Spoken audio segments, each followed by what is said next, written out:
das zu übernehmen, nicht in einem Augenblick, in dem es floriert. Of all the new technologies Germany uses in the Second World War, one touches the common soldier and the Führer alike.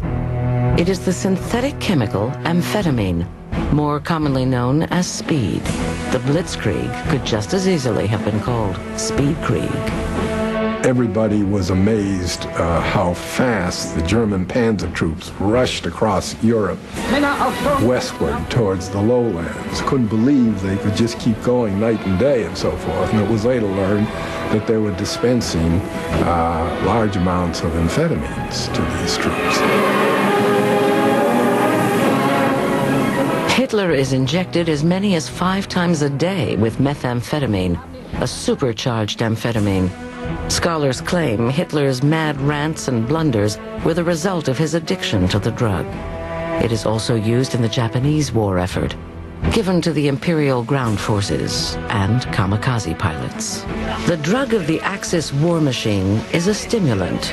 It affects the sympathetic nervous system to increase alertness and decrease fatigue.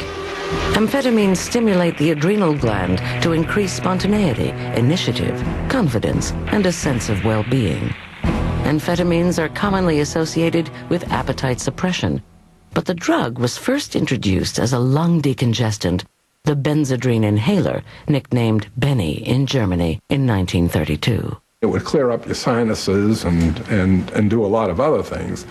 It wasn't long before people discovered that if you break the inhaler and take the cotton swab, the little cotton swab, which holds all of the amphetamine.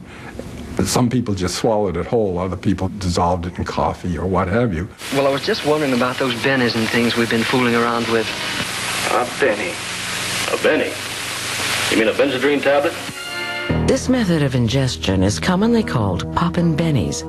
At the time, no one knew how highly addictive and powerful a stimulant amphetamines were.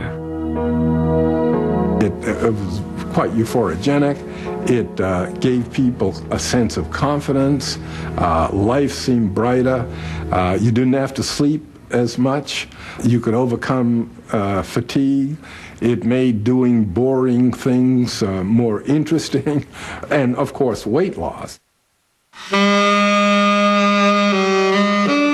1946, amphetamines find their way into post-war society. In Japan, the market is flooded with vast amounts of the drug. In America, housewives take speed to feel better. Amphetamines are to the 50s what opiates were in the past. Truck drivers take them to stay up for days, like dock workers who once used cocaine to work through the night. And artists and writers who used laudanum a century ago now pop bennies for kicks and inspiration. Like author Jack Kerouac, while popping benzodrine, he writes On the Road in 20 Days in 1955. Meth's the all-American drug. Meth was invented for Americans. It really embodies all of the values that we hold dear. Industriousness, hard work, basically enthusiasm for accomplishing tasks. It was the most widely prescribed drug in America's history. The appeal of amphetamines cuts across all walks of life. One of the most famous users is the newly drafted Elvis Aaron Presley. In October 1958, Presley begins a tour of duty in West Germany. As an Army GI, a sergeant introduces him to speed. From this point on, the king of rock and roll is hooked for the rest of his life. Drugs must be prescribed by a doctor and prepared by a licensed pharmacist. And physicians were the real pushers of this drug. You're a little depressed? Here, let me prescribe some form of amphetamine. You want to lose weight? Here, let me prescribe some amphetamine.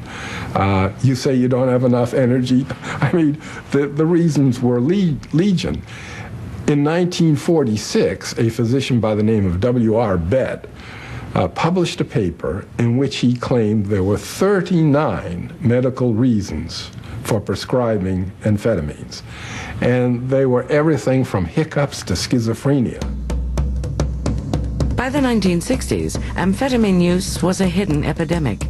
On the other hand, marijuana, once kept behind closed doors, is openly used.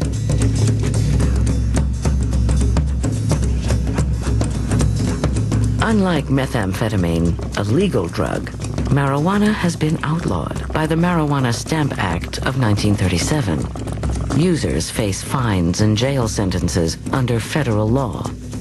But it is the latest drug fad, the favorite of baby boomers, despite these potentially harsh penalties.